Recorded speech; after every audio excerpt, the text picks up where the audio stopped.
And we're going to start by talking about Cristiano Ronaldo, because although it feels like particularly when you've been in, strangely enough, Leanne, we've talked a lot about Ronaldo and the situation at Manchester United because he's done this huge, high-profile interview. It's now gone outside of football media, outside of sports media, and now is in mainstream news reporting. So we need to reflect on that. And it is sort of similar aspects that we've covered over the time. So let's start by talking, first of all, about why on earth he would feel the need to do this right now. Probably to help like engineering getting out, maybe, I don't know, because it doesn't seem to make any sense for him to be talking like he's speaking. I think that a lot of the stuff that he's said, when you consider the stature of the player and the club and what he's said, one of the things that stuck out to me more than anything is nothing's changed in the whole of the place in 17 years now. You have to only look at, obviously, the owners and Glazers and the fact that the Man United fans have been continually protesting their reign. Is that something that I would look at and think, wow, that's really damning? But I think for him to come out and speak like he has and say what he said, especially the disrespect towards the manager, which I found very difficult, you know, especially when he walked off the pit, refused to play and then walked off. I thought that was disrespectful, and I think the manager giving him the armband not long after that, maybe the game after, whatever it was, shows that he's got a certain amount of respect for him. But it just, for me, it smacks of somebody that wants to do this final thing, what everybody says, OK, let's go, let's negotiate and get you out.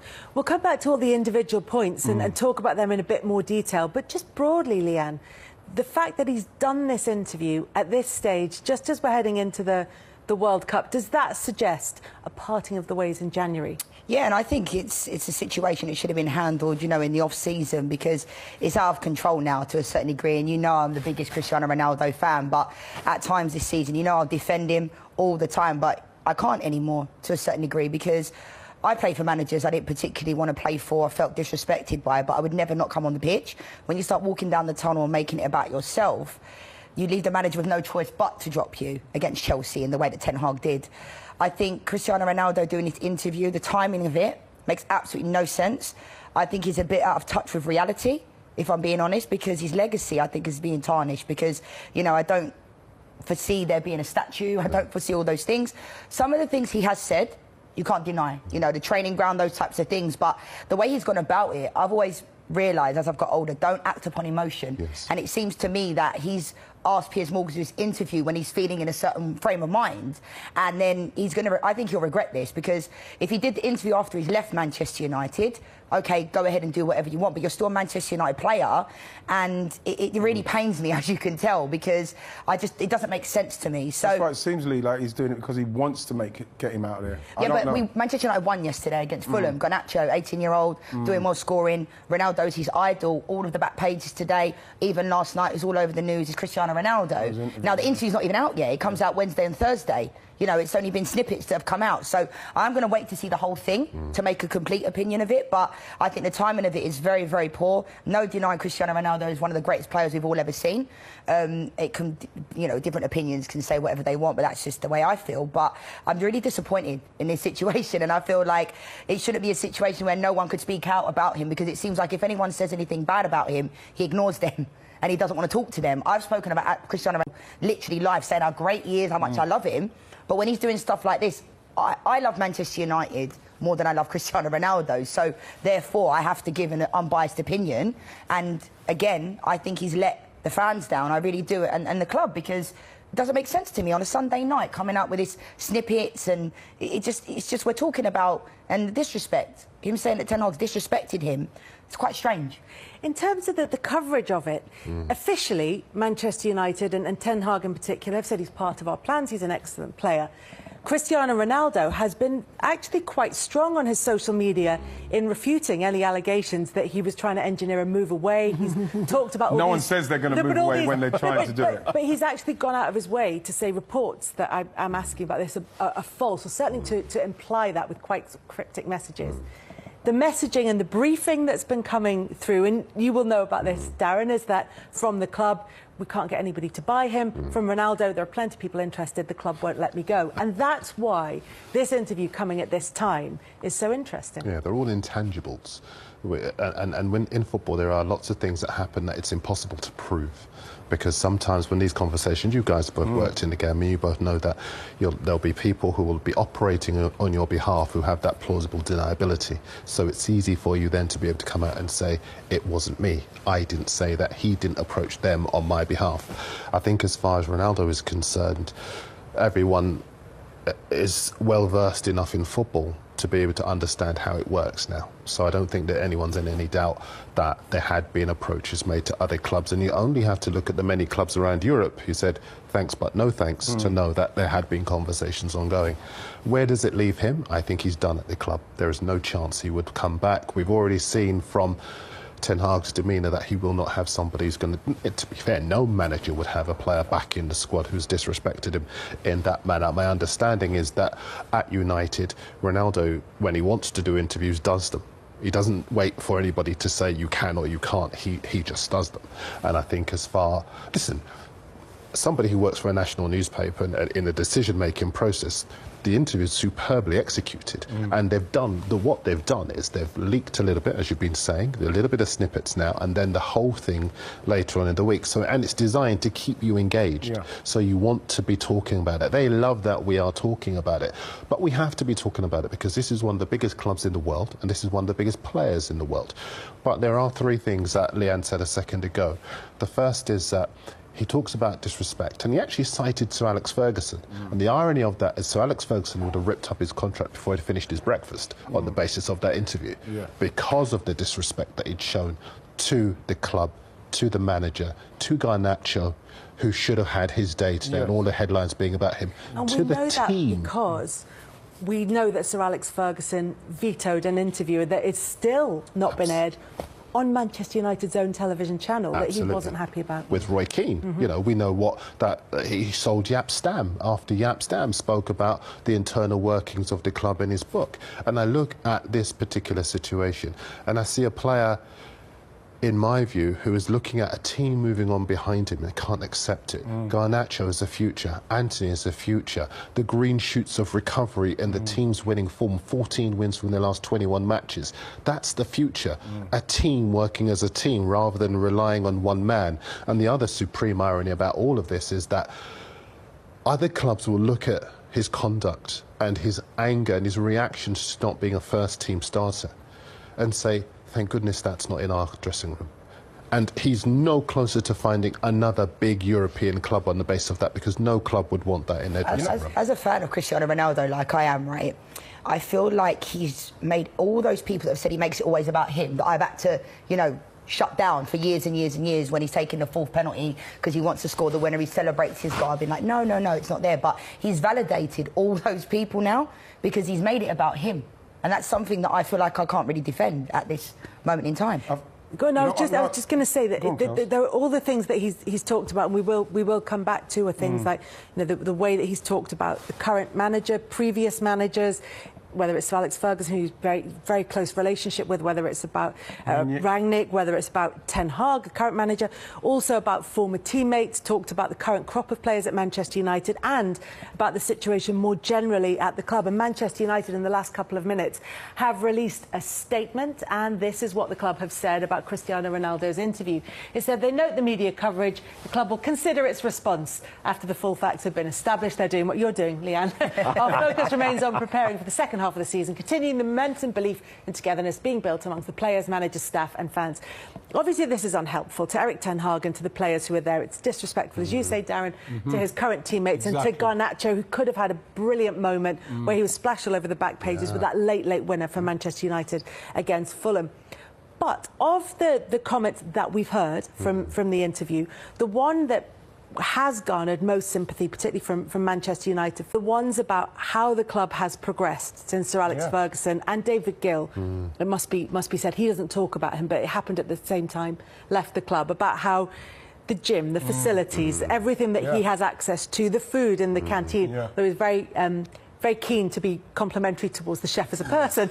He said, you know, all of that has stayed the same. I've moved on in that time, he said, when I was 20, but the club hasn't. And that, of everything, feels like the most legitimate complaint, or certainly the one that's most widely felt. I think that I think it's quite a damning statement from him, because not only does that, for me, like talking about world-class players who are thinking of coming to a place like Manchester United, then you're going to think, what, they haven't even changed the facilities in 17 years, and I'm going to go, can you imagine? That means Casemiro must be thinking the same. Ronaldo's, obviously, this is something that's probably been annoying him from the time he got there, about the fact that the facilities are what they are. But again, I have to go back to, you know, that's the owners, you know, and that for... You couldn't see anyone else. No. When's the last time you saw a player of that stature come out and have a dig at the club of that stature to the owners? You don't former see it. Players have, talking about the stadium. Yeah. Can I ask you... But like that. Yeah. If he were coming back, would it not have been the case that they would have taken him... Because obviously we saw that summer... Look. Yeah, taking him to have a look around a training ground, this is where we are now. Would he not have had the chance to see any of that? Well, he's also got his own everything. He said it was an emotional decision, didn't he? Yeah. He said he just loves the club. And the thing is, you'd have Holiday thought... romance. Yeah, but everybody's known for many years that Man United have done... The Glazers have done nothing to fix the stadium, build a stadium up, and I think that again, not only for players who are thinking of going there, but for the fans to continue to protest these people. Manchester United not putting a lick of paint on properly for 17 years, changing that place. Ever like this, like it is. Ever like this, like that, how it is. And Ronaldo's obviously doing that interview for himself, right? Ronaldo's operating outside the club.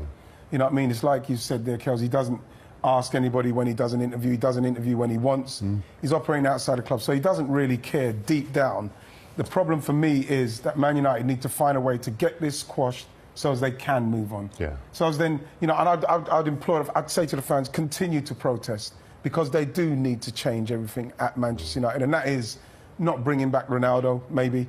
You know, no, it doesn't seem like, for me, it's worked. No. It doesn't seem like it's worked. And we're not talking about just because it's Ronaldo. We're talking about any 37-year-old coming in without even the baggage. Like with a 37-year-old, with a young team, new manager trying to do what he's doing. How does he fit into it? And even with the goals?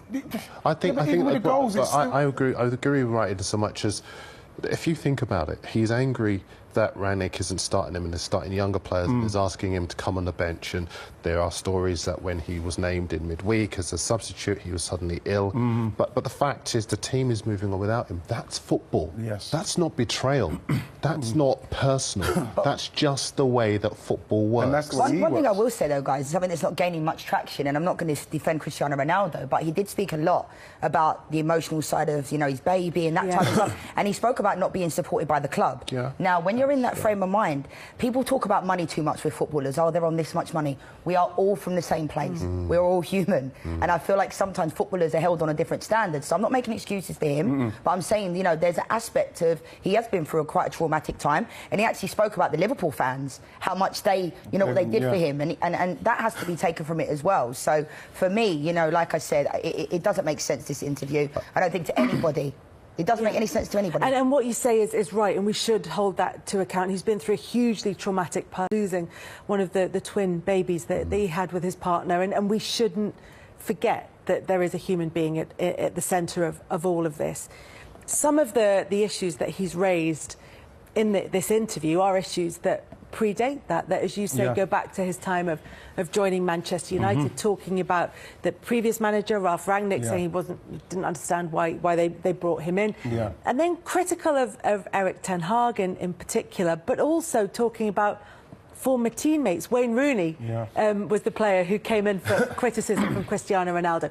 And we've seen that when he meets former teammates on the touchline, those that are deemed to be supportive get a hug, those that are deemed to be unsupportive are completely ignored. And I find that maybe that's because I've not been a player. I was going to say, you're probably better placed to answer, because your job as a former player, as a legend, is to speak about other players.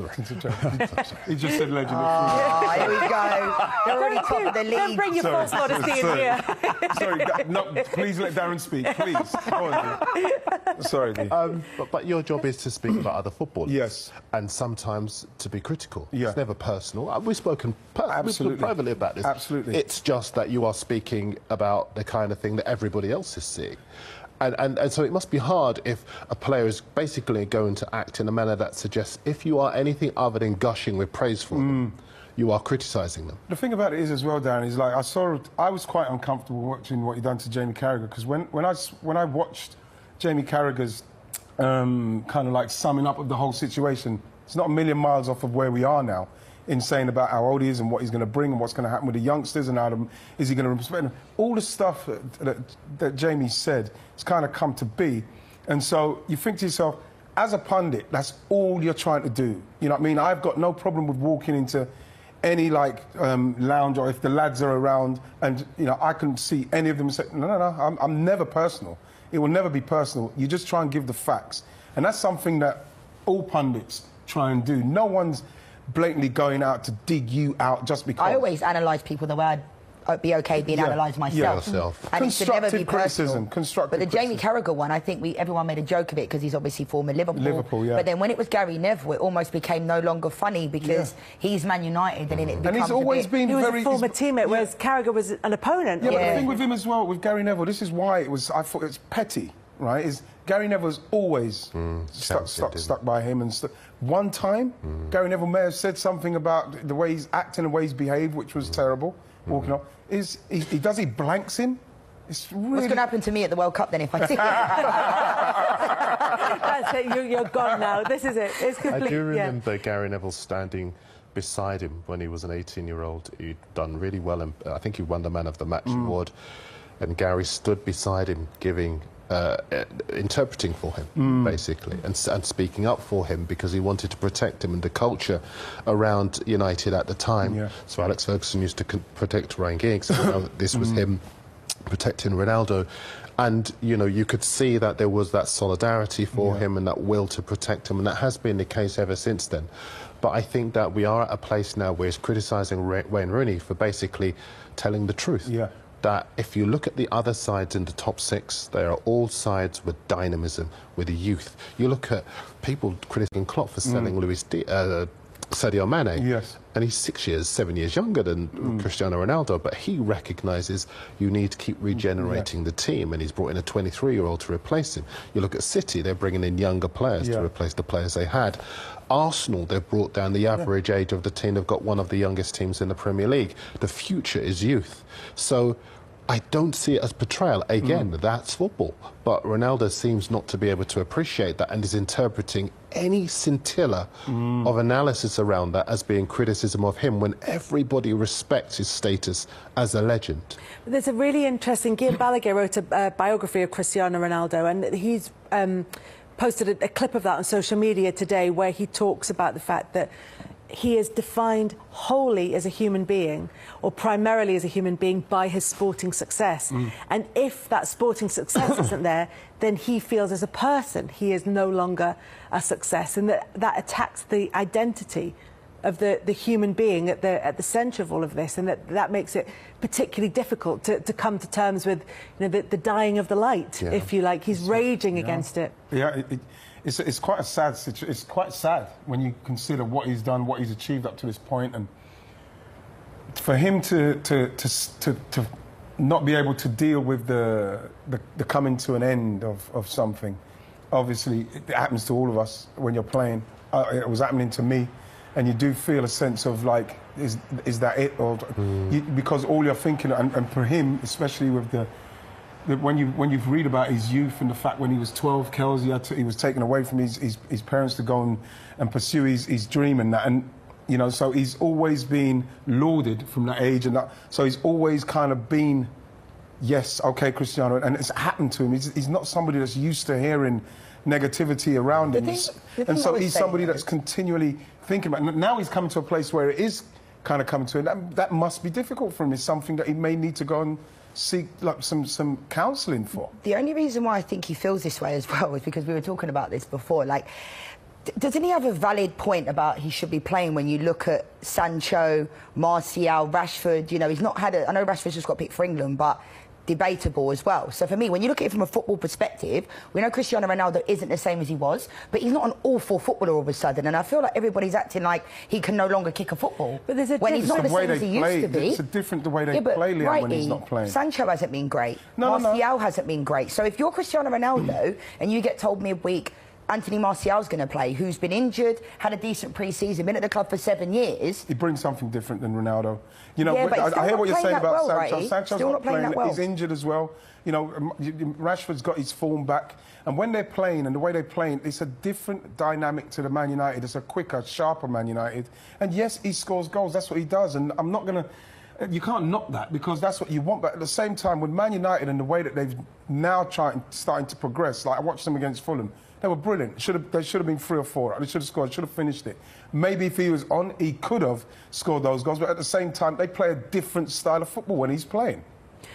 I don't know, Lee. Do you think that this is about the future of Manchester United and that in the present they're thinking we have to learn to do this without Ronaldo because long term we want to do this in a different way, and as much as he's going to get goals and probably still is going to get goals wherever it is that he ends up. Could you mind, I'll take that because I think numbers that we saw. Sorry, I'll take that.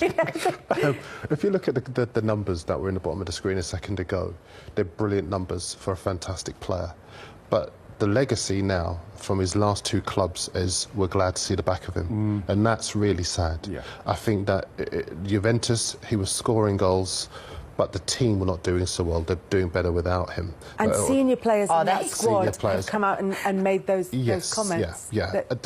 In the Champions League, they've done badly, but in the domestically, although they'd lost their way under Max Allegri, they're stabilising again, and they've got a younger team where they're bedding in players who are kind of finding their feet. And that seems to be the case with Manchester United as well.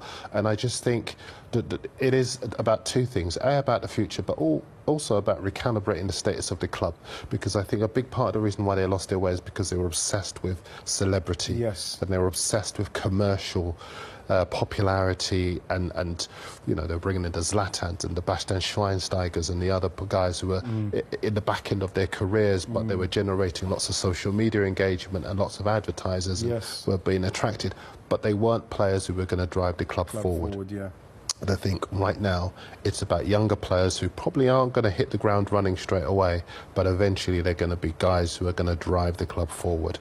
He does have a legitimate gripe about the way that they've let, you know, there was some jokes about maybe watching training sessions on Betamax videos and stuff like that, but if you don't know what Betamax well, let somebody else Google that one. I was going to say, but what an anachronistic statement, Google Betamax.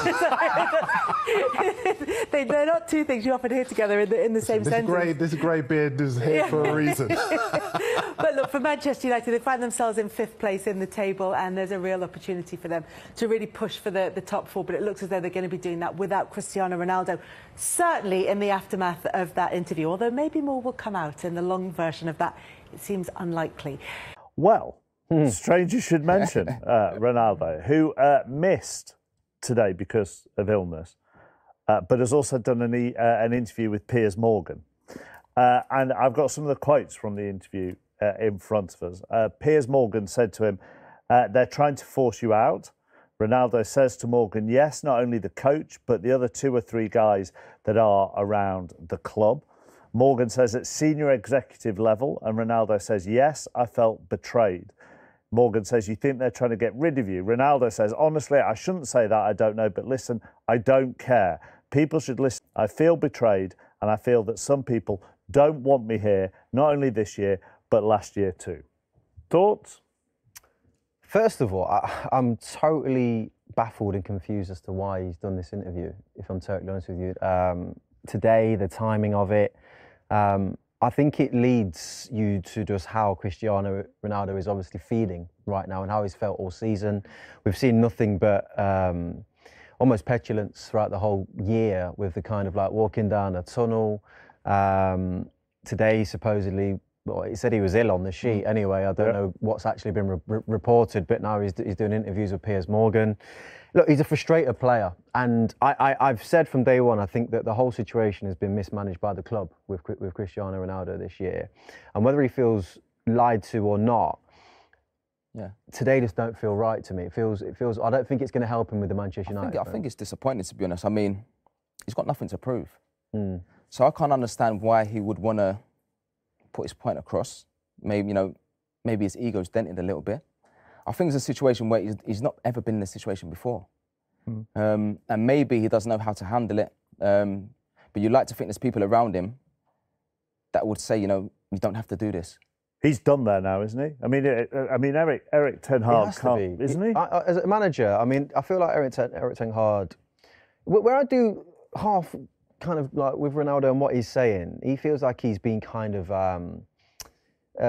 like used a little bit in a way. He's like the black sheep. He's the kind of, you know, the one to kind of like throw the stick at.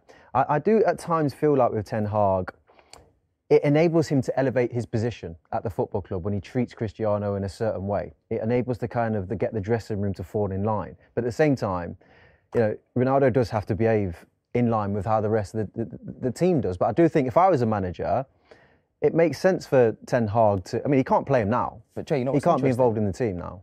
I think he scored 20+ goals last season. Yeah, he did. Yeah. So Ronaldo's probably thinking, well, actually, I was your top goal scorer last season, and he's thinking, I would do the same. So it is a funny situation, but really disappointing seeing that, to be honest. Very odd day to do it as well when Garnacho gets the winner. Yeah. So if you ask Man United fans now, who would you be more worried about losing? Oh no! Look, they are going to be looking forward to the future. They want Garnacho. They're never going to forget what Ronaldo's done for them. But at the same time, this young lad looks really exciting.